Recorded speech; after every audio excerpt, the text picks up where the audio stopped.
आज़ाद बोल इंडिया आप देख रहे हैं, आपके साथ में आदिल खान आज़ाद। ईरान पर बड़े हमले शुरू हो गए हैं और इनकी तस्वीरें थोड़ी लेट आ रही हैं आपके पास, क्योंकि आज बारिश की वजह से इंटरनेट डिस्टर्ब रहा वीडियो एडिटर का। दूसरी बात यह कि मैं लाइव पहले कर ही चुका हूं कि डोनाल्ड ट्रंप ने ऐसी धमकी दी है जिसमें लग रहा है कि ईरान पर आज परमाणु बम, एटम बम गिरने वाला है। तो उस लाइव को करने में भी देर लगी। तो ये तस्वीरें अगर आप देख चुके हैं तो मत देखिए, और नहीं देखी हैं तो फिर शो को देखिए। बहुत हैवी हमले ईरान पर भी हुए, ईरान ने भी हमले किए हैं। इस शो की हम शुरुआत करते हैं पहली खबर से। अमेरिका और इसराइल ने ईरान के खिलाफ ऑपरेशन क़यामत शुरू कर दिया है। खार्ग आइलैंड से लेकर ईरान के रेल नेटवर्क तक चारों तरफ से बारूद बरस रहा है। ईरान ने भी बड़ा इंतकाम लिया है और आज तीसरी खबर में कुछ ऐसा किया है कि दुनिया चौंक जाए। वो बातें बाद में है, पहले आप समझ लीजिए ईरान में क्या हुआ। मंगल की शाम ईरान के लिए खौफनाक साबित हो रही है। इसराइली फौज की वार्निंग के कुछ ही घंटों बाद अमेरिका और इसराइल की जंगी जहाज़ों और मिसाइलों ने ईरान के ट्रांसपोर्ट और एनर्जी सिस्टम की कमर तोड़ना शुरू कर दी है। ईरान के कई इलाकों में पुल और रेल की पटरियां धमाकों से दहल उठी।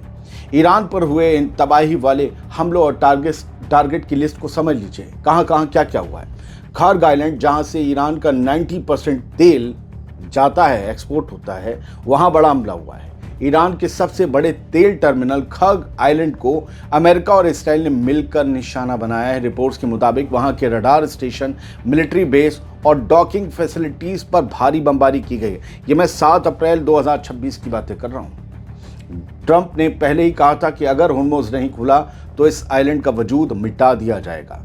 रेल नेटवर्क का खात्मा करने पर आमादा है इसराइल और अमेरिका। इसराइल ने जिस रेल नेटवर्क को उड़ाने की कुछ देर पहले धमकी दी थी, हमने आपको बताया था, उस पर एक्शन शुरू हो गया है। काशान के याहिया आबाद रेलवे ब्रिज को तबाह कर दिया गया है, जिसमें 2 लोगों की मौत की भी खबर है। आंकड़ा बढ़ भी सकता है। इसके अलावा कराच, कोम, हशतरूद और इस्फहान में भी रेलवे लाइनों और पुलों को मिसाइलों से उड़ा दिया गया है। ये ईरान को पूरी तरीके से कई साल पीछे धकेलने की एक बड़ी साजिश, एक बड़ी प्लानिंग है। ईरान की नाकेबंदी भी हो रही है। इन हमलों का मकसद साफ है, ईरान के अंदर फौज और हथियारों की सप्लाई लाइन को पूरी तरह से काट देना। जब पुल और पट्टियां नहीं रहेंगी तो ईरानी फौज के लिए एक शहर से दूसरे शहर तक मूवमेंट करना, गोला बारूद पहुंचाना नामुमकिन हो जाएगा। ट्रंप का एक्शन मोड जो है वो बेहद खतरनाक है। ये हमले ठीक उसी वक्त तेज हुए जब ट्रंप की ट्यूसडे रात 8 बजे वाली डेडलाइन सर पर है। उनका 8 रात में काफ़ी सुबह तक बचेगा। अमेरिका ने साफ कर दिया है कि वो अब सिर्फ धमकियां नहीं देगा, बल्कि ईरान के पावर ग्रिड और इकनॉमी को पूरी तरह कोलैप्स कर देगा, तबाह बर्बाद कर देगा। दोस्तों, मेरा मानना है कि ये महज मामूली हमले नहीं है, बल्कि ईरान को घुटने पर लाने का फाइनल प्लान है।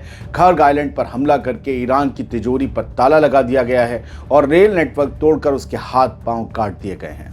मंगल की ये रात ईरान के लिए सबसे बड़ा इम्तिहान है, सबसे बड़ी रात है। अब देखना यह है कि क्या ईरान इस भारी तबाही के बाद भी झुकने से इनकार करेगा, या फिर मिडिल ईस्ट में अब कोई बहुत बड़ा धमाका, बहुत बड़ी तबाही होने वाली है। अगली बड़ी खबर कहती है कि ईरान का इंतकाम शुरू हो गया है। ऑपरेशन ट्रू प्रॉमिस 4 की 99th वेव ने ईरान ने अमेरिका और इसराइल पर मिसाइलों और ड्रोन्स की बरसात कर दी। ईरान की IRGC ने 7 अप्रैल को या फातिमा अल ज़हरा के पाक कोड वर्ड के साथ अपना अब तक का सबसे बड़ा जवाबी हमला शुरू किया है। ईरान का कहना है कि यह हमला असुलिये के पेट्रोकेमिकल पावर प्लांट्स पर हुए अमरीकी इसराइली हमलों का सीधा जवाब है। इस बार ईरान ने सिर्फ मिलिट्री बेस नहीं, बल्कि सऊदी अरब में मौजूद अमेरिका की कंपनियों के बड़े तेल और गैस प्रोजेक्ट्स को भी मलबे में तब्दील कर दिया है। ईरान की इस 99th वेव में मिसाइल लहर में जो तबाही मची, उसके मंजर को समझ लीजिए। अमेरिकी कंपनियों पर सीधा हमला हुआ है। ईरान ने सऊदी अरब के जुबैल इलाके में मौजूद अमेरिका की सबसे बड़ी कंपनियां एक्सॉन मोबिल, डो केमिकल और सदारा के पेट्रोकेमिकल कॉम्प्लेक्स पर सटीक निशाने लगाए हैं। इसके अलावा जोएमा में मौजूद शेवरॉन फिलिप्स के बड़े प्लांट को भी ईरानी मिसाइलों और सुसाइड ड्रोन्स ने भारी नुकसान पहुंचाया है, ऐसा दावा ईरान की तरफ से किया गया है। पर्शियन गल्फ में भी कोहराम मचा है। IRGC की नेवल और एरोस्पेस फोर्सेस ने पर्शियन गल्फ और होर्मुज़ में मौजूद अमरीकी अड्डों को अपना टारगेट बनाया है। ईरान का दावा है कि उन्होंने बैलिस्टिक और क्रूज मिसाइलों के जरिए अमेरिका के कमांड एंड कंट्रोल सेंटर्स को पूरी तरह ठप कर दिया है। इसराइल पर भी गोले बरसे हैं ईरान की तरफ से और बाकी रेजिस्टेंस मूवमेंट की तरफ से भी। ईरान ने कब्जा किए गए फ़लस्तीनी इलाकों में, जिसे इसराइल कहता है, वहां मौजूद मिलिट्री सेंटर्स पर ज़बरदस्त हमले किए हैं 7 अप्रैल को। ईरान ने साफ कर दिया है कि अगर अब उसके किसी भी इंफ्रास्ट्रक्चर को हाथ लगाया गया तो वो ज़ीरो रेस्ट्रेंट की पॉलिसी अपनाएगा, यानी फिर कोई हद नहीं होगी। याद रखिएगा, जब तक ये आप एडिट होने के बाद वीडियो देख रहे होंगे, हालात और बदल चुके होंगे। फिलहाल ईरान की तरफ से हमला शहीदों के नाम किया गया। ईरान ने अपने इस मिशन को उन यहूदी और ईसाई शहीदों के नाम मंसूब यानी डेडिकेटेड किया जिन्होंने ईरान पर थोपी गई जंग में अपनी जान दी थी। ये एक बड़ा मैसेज है कि ईरान इस जंग को अब सिर्फ मजहबी चश्मे से नहीं बल्कि कौमी इज्जत के तौर पर देख रहा है। ईरानी मीडिया ने खुद यहूदियों और ईसाइयों को शहीद लिखा है, लिहाजा जिसे एतराज़ हो, जो मुझे कुछ समझाना चाहते हो, वो ईरानियों को समझाएं। दोस्तों, मेरा मानना है कि ये जो 99 वेव है मिसाइलों की, उसने साबित कर दिया है कि ईरान अब रुकने वाला नहीं है। अमेरिका की बड़ी कंपनियों के प्लांट्स को उड़ाकर ईरान ने सीधे ट्रंप की जेब और अमेरिका की इकनॉमी पर चोट की है। ट्रंप की मंगल वाली डेडलाइन से ठीक पहले ईरान का ये पलटवार बता रहा है कि आज रात मिडिल ईस्ट में बारूद का ऐसा खेल शुरू होगा जिसका तसव्वुर भी करना मुश्किल है। अब देखना यह है कि क्या अमेरिका इन अरबों डॉलर के नुकसान के साथ खामोश बैठेगा या फिर ट्रंप का बड़ा धमाका आज रात ही होगा। अब सुनिए कि ईरान ने कैसे चौंकाया है सबको। ईरान ने चाल बदलते हुए एक ही प्लेटफॉर्म से 2 तरह की मिसाइलें दागने का कारनामा अंजाम दे डाला है। इस्लामिक रेवोल्यूशनरी गार्ड्स कॉर्प्स यानी IRGC ने ऐसा कदम उठाया है जिसने सबको चौंका दिया है। अब एक ही लॉन्च प्लेटफॉर्म से 2 अलग अलग तरह की मिसाइलें दागी जा रही हैं, फतह मिसाइल और खैबर शिकन मिसाइल। अगर आप इस वीडियो में देख भी रहे होंगे तो एक के एक बाद ये 2 तरह की मिसाइलें एक लॉन्चर से दागी जा रही हैं। इसका सीधा मतलब है अब ईरान अपनी स्ट्राइक स्ट्रेटजी को और ज़्यादा फ्लेक्सिबल बना रहा है। एक ही जगह से अलग अलग रेंज और टारगेट के हिसाब से वार करने की ताकत बढ़ा दी गई है।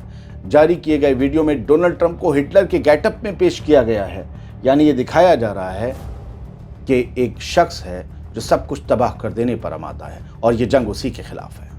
7 अप्रैल को इन तस्वीरों के सामने आने के बाद डिफेंस एक्सपर्ट्स इसे जंग के अगले फेज का सिग्नल मान रहे हैं, जहां सिर्फ मिसाइल चलाना नहीं बल्कि एक ही वक्त पर अलग अलग तरह के हमले करके दुश्मन को कंफ्यूज करना मकसद है। ये सिस्टम ये भी दिखाता है कि ईरान अब तेजी से लॉन्च, जल्दी शिफ्ट और मल्टीपल ऑप्शन वाली स्ट्राइक कैपेबिलिटी पर काम कर रहा है, यानी जवाब देना और भी मुश्किल हो सकता है। सीधी तस्वीर यह है कि अब जंग सिर्फ ताकत की नहीं, टेक्नोलॉजी और चालाकी की भी हो गई है और ईरान ने इस गेम में नया पत्ता खोल दिया है।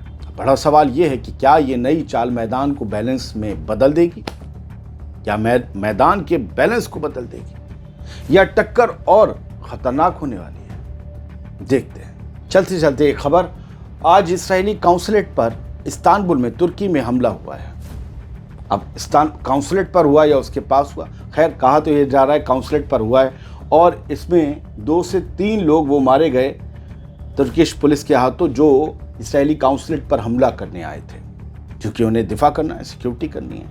और बताया जा रहा है कि इस्राएली सोर्सेस की तरफ से कि ये ISIS के दहशतगर्द थे जिन्होंने ये हमला किया। हालांकि टर्की ने अभी तक इस बारे में पूरी तफसीलात पेश नहीं की हैं।